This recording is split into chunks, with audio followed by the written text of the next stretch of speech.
वैसे कौम और जमातें भी कश्मीर के इशू पे तकसीम नहीं है, मुत्तहिद है, मुत्तफिक है। कश्मीर के लिए हम कश्मीर के साथ खड़े हैं, इसमें कोई दो राय नहीं है।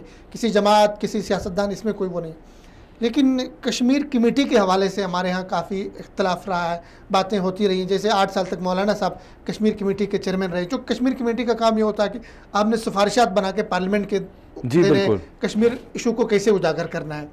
तो अब तक हुकूमत की जो मौजूदा हुकूमत ने, चूँकि पुराने उसको हम मुर्दे नहीं उखाड़ेंगे कि क्या हुआ क्या नहीं हुआ, तो मौजूदा आपके नज़दीक में आपसे ये सवाल करूँगा, कश्मीर कमेटी के चेयरमैनशिप के लिए आपके नज़दीक मुनासिब आदमी कहाँ से होना चाहिए? मैं आवाज़ उठाता रहा हूँ, कोई कश्मीरी हो तो ज़्यादा अच्छा है। सर, सबसे पहले आपकी बात से मैं फिर मुत्तफिक हूँ और बहुत आपने बात की कि जो दर्द रखने वाला होता है, जिसको पता होता है कि जिसकी कफ़ियत होती है, जिस वो कर्ब से गुजर रहा होता है, वो अपना मुद्दा बेहतर अंदाज में बयान कर सकता है और करवा सकता है और इम्प्लीमेंट कर सकता है।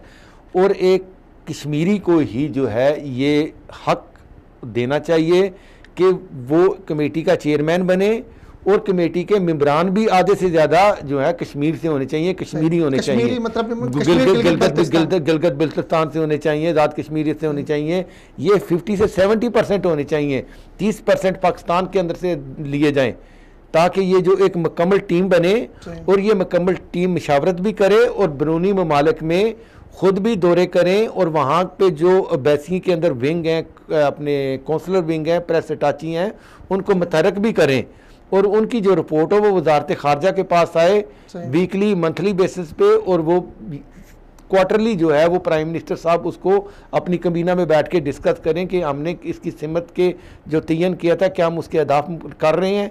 तो ये तो एक बड़ी ही जो है ना, और मेरा ख्याल है जो अब जो हालात जो ज़मीनी हक़ाइक़ हो रहे हैं, इसमें ये बड़ी इसमें तेज़ी और सूरत के साथ ये काम होना चाहिए और होगा भी इंशाअल्लाह ताला।